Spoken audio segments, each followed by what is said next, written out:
اب ذرا آتے ہیں حضرت ابو ذر غفاری پر۔ میں نے آپ کو کہا کہ وہ ایک وقت ہے، ایک زمانہ ہے کہ حضرت ابو ذر غفاری، یہ جو غفار کہتے ہیں نا، یہ غفار نہیں ہے، غفار ہے، اور قبیلہ بنی غفار کے یہ شخص تھے۔ تو یہ جیسے یہ آتے ہیں نا، تو نبی علیہ الصلوۃ والسلام نے پیشن گوئی فرمائی تھی، اے ابو ذر، تو زندہ بھی علیحدہ اکیلے رہے گا، موت بھی اکیلے میں آئے گی، اور پھر اسی عالم میں تن تنا تو انہیں اللہ کو جان دینی ہے۔ یہاں پہ عبداللہ ابن مسعود بھی ساتھ ہیں، اور نبی علیہ الصلوۃ والسلام نے یہ بات ارشاد فرمائی، بس ایک زمانہ گزر جاتا ہے، ابو بکر کا آیا گزر گیا، عمر کا آیا گزر گیا، عثمان کا آیا۔ اس زمانے میں مقام ربضہ ایک دیہات ہے، جنگل نما ہے، کوئی نہیں ہے۔ حضرت ابو ذر غفاری رضی اللہ عنہ کو وہاں پہ بھیج دیا گیا تھا۔ جب یہ وہاں پہ جاتے ہیں نا، تو ان کا ایک غلام ہے، ایک بیوی ہے، اور انہی کے ساتھ اپنی زندگی، نہیں ہے کوئی گھر جیسا انداز، نہیں ہے کوئی مال و متاع، یہی کوئی کل کائنات اس کی دنیا ہے۔ اور جیسے ہی تیسے اللہ رب العزت، کیونکہ یہ مزاج میں فقیرانہ درویشانہ تھے، تو جب یہ ان کا آخری وقت حضرت عثمان کے زمانے میں آیا نا، تو ایک غلام تھا، وہ بھی ہٹ گیا، بعد میں چلا گیا۔ تو بیوی کو کہنے لگے کہ کیا حالت ہے؟ بیوی نے کہا حضرت آپ کی حالت بالکل نازک ہے، اللہ کو آپ جان دینے کے قریب آ گئے ہیں، اور میں تو عورت ذات ہوں، کمزور ہوں، پتہ نہیں کیا بنے گا تمہارا، میں کیسے تمہیں غسل دوں گی، کیسے تمہیں اٹھاؤں گی، کیسے جنازے کی ترتیب ہوگی، اور کیسے تمہارے معاملات اور کفن دفن کے چلیں گے؟ اس نے کہا تسلی رکھ، میں نے اللہ کے محبوب پیغمبر سے سنا تھا غزوہ تبوک کے موقع پہ، جب میں آ رہا تھا نا، کہ تو اکیلے جیے گا، اکیلا میں جیا ہوں، تو اکیلے مرے گا، اب اکیلے مر بھی رہا ہوں، اور فرمایا تھا کہ ایک قافلہ آئے گا اور وہ تمہاری کفن دفن کے لیے کچھ ترتیب چلائے گا۔ یہ اللہ کو جان دے دیتے ہیں۔ ابو ذر غفاری نے کہا کہ جب فوت ہو جاؤں نا، تو ربضہ سے باہر نکل کے مجھے ایک ایسی جگہ پہ رکھ دینا نا کہ جس سے آئے جائے قافلہ تو مجھے دکھا بھی دینا، بتا بھی دینا۔ قسمت سے کہ یہاں سے ایک قافلہ گزرا، اور قافلہ بھی کون؟ عبداللہ ابن مسعود کا، حبر الامہ۔ تو انہوں نے دیکھا، تو بیوی نے کہا کہ دیکھو میرے ایک خامد ہیں،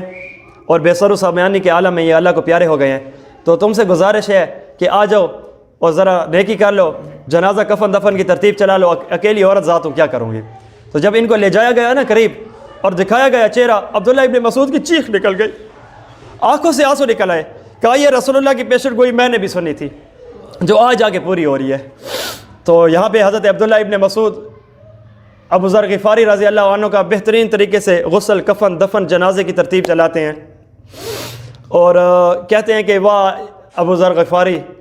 کیا تیرے کہنے، دنیا سے ہٹ کے گئے، دنیا سے ہٹ کے رہے۔ اور آپ کو پتہ ہے جب یہ ان کا جنازہ آیا تھا نا، انہوں نے حکم کیا تھا میرے جنازے میں ہر اس بندے کو روک دینا جو سرکاری ملازم ہے،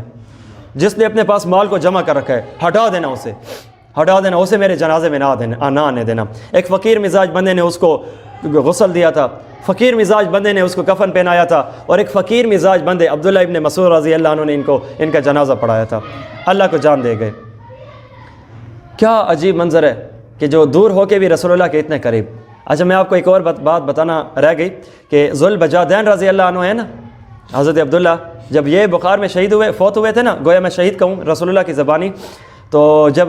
یہ اللہ کو جان دینے لگے تھے، ان کا جنازہ ابو بکر عمر نے اٹھایا تھا،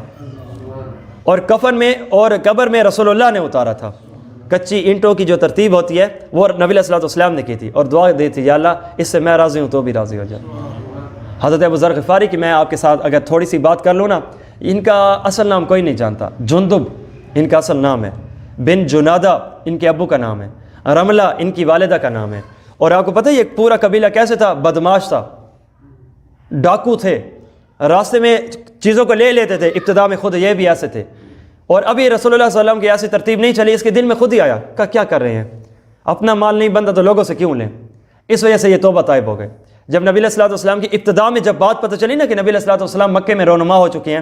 تو کسی نے پھر قبیلے آدھے ایک کو بھی تھوڑا سا نیک کر لیا تھا، تو چند ایک بندے مکہ میں گئے نا، تو دوبارہ جب ان کے قبیلے کے ان کے پاس لوٹے، آ کر کہنے لگے کہ ابو ذر جو تیرا مزاج ہے، جو تیری باتیں ہیں نا، نیکی کیا کرو، گناہ نہ کیا کرو، ظلم نہ کیا کرو، ایک مکے میں آدمی ہے، محمد ان کا نام ہے، نبوت کے دعوے دار ہیں، تو وہ بھی تم جیسی باتیں کرتا ہے۔ تو ان کے دل میں اٹھا، کہا جب وہ اللہ کے نبی ہیں، باتیں تو ایسی پہنچ چکی ہیں، تو کیوں نہ کلمہ پڑھیں، نیکی کر چکے ہیں تو رجسٹریشن نہ کرائیں۔ پہنچ گئے، حضرت علی المرتضیٰ رضی اللہ عنہ کے یہ مہمان بنے، اور 3 دن عرب میں جیسے کہ دستور تھا، کھلایا پلایا، وجہ نہیں پوچھی کہ ابو ذر آنے کی تیری کیا وجہ ہے؟ تیسرا دن گزرا، ابو ذر علی پوچھ رہے ہیں تیرے آنے کی کیا وجہ ہے؟ کہا ایسے ایسے اوپر نیچے باتیں کرنے لگا، کیونکہ اب مکے میں آیا تو دیکھا کہ توحید کا نام ہی لینے کی اجازت نہیں ہے، تبھی تو ہجرت ہوئی تھی، تبھی تو بدر ہوا تھا، تبھی تو عہد ہوئے، تبھی تو خندق ہوئے، تو یہاں پہ تو ایک معاملہ ہی الگ ہے۔ میں نے سمجھا کہ میں آرام سے ان سے اجازت لے کے نبوت کا اعلان کر کے نبی علیہ الصلوۃ والسلام کے نبوت کا یہاں پہ ترتیب چلاؤں گا۔ تو یہاں پہ حضرت علی المرتضیٰ رضی اللہ عنہ نے ان کی باتوں کو ٹٹولا بھانپا اور جانا کہ نبی علیہ الصلوۃ والسلام کی کلمہ پڑھنے کے لیے آیا ہے۔ تو حضرت علی المرتضیٰ نے فرمایا کہ تم میرے ساتھ آؤ اور کسی کو پتہ نہ لگنے دینا، اور اگر میں کسی کام کے بہانے رک جاؤں نا تو تم پیچھے میرے چلتے رہنا، کہیں کسی دیکھنے والی آنکھ کوئی میلہ تمہیں نہ سمجھے اور تمہیں تکلیف نہ پہنچائے۔ نبی علیہ الصلوۃ والسلام کی بارگاہ میں یہ ابو ذر کی آنکھیں ہیں جو رسول اللہ کا دیدار کر رہی ہیں، اور یہاں پہ نبی علیہ الصلوۃ والسلام پہ انہوں نے کلمہ پڑھا، اور کلمہ پڑھنے کے بعد یا رسول اللہ میں اعلان کرتا ہوں، نبی علیہ السلام نے منع کر دیا۔ تو حضرت علی المرتضیٰ کے پاس مکہ میں کچھ دن باقی رہے، تو مکہ میں جیسے رہے نا تو ان کا جوش ایمانی ان سے رہا نہ گیا، کعبے کے قریب گویا جیسے آج کوئی مندر میں جا کے لا الہ الا اللہ اور بت توڑ دے، یہی انداز تھا، کیونکہ کعبے میں تو 360 بت پڑے ہیں، تو یہاں پہ لا الہ الا اللہ اشہد ان لا الہ الا اللہ کی باتیں کی، بس تمام تر کفار کا تھا کہ ان کے اوپر ٹوٹ پڑے۔ یہی تو ابوبکر صدیق اور یہی تو رسول اللہ صلی اللہ علیہ وسلم کے ساتھ ہوا تھا۔ تو حضرت عباس گزر رہے تھے، وہ ان کے اوپر آ کے گر پڑے،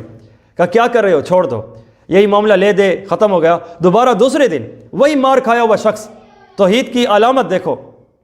ایمان کی نشانی اور چاشنی دیکھو، یہ شخص دوبارہ کعبے کے قریب، کہا لا الہ الا اللہ، اللہ تھا ایک ہے، اللہ تھا، اللہ ہے، اللہ رہے گا، اس جیسا کوئی نہیں ہے، ٹیکنا ہے ماتھا تو اسی کو ٹیکو۔ دوبارہ کفار نے مارا۔ یہاں پہ جب یہ لوگ اکٹھے ہوئے نا حضرت علی اور مرتضیٰ اور باقی، کہا تمہیں پتہ ہے تم کس کو مار رہے ہو، اس کے قبیلے کو جانتے ہو نا، اور دوسری بات یہ کہ تمہیں پتہ ہو کہ تم قافلہ شام کی طرف بھی لے کر جاتے ہو، راستے میں یہی قوم پڑتی ہے جس سے تمہارا امن ہے، ان کے بندے کو مارو گے نا پھر خیر مناؤ اپنے قافلے کی، خیر مناؤ اپنی تجارت کی۔ تو کہا ہاں بات تمہارے پتہ کی ہے، چھوڑ دی۔ تو دوبارہ نبی علیہ الصلوۃ والسلام نے ارشاد فرمایا اس طرح ہے ابو ذر کہ تیرے ایمان کو شابش ہے، لیکن یہ کہ یہاں پہ فی الحال اعلان کرنا نقصان کے علاوہ کچھ نہیں ہے، رب نے بھی روک رکھا ہے، تو تم واپس چلے جاؤ۔ جب ہجرت کر کے میں مدینے پہنچوں گا نا، رب تعالیٰ نے مجھے ہجرت کرانی ہے تو اس وقت میرے پاس آ جانا۔ تو اس وقت نبی علیہ الصلوۃ والسلام کے پاس چلے گئے۔ ان کا مزاج یہ تھا کہ سارے لوگوں کو، یہ شام چلے گئے تھے نبی علیہ الصلوۃ والسلام کی رحلت کے بعد، اور وہیں پہ رہتے تھے، اور لوگوں کو جا کے حضرت معاویہ کے ساتھ بھی لڑ گئے تھے، کیوں اتنے مال کو تم نے جمع کر رکھا ہے؟ قرآن نے نہیں کہا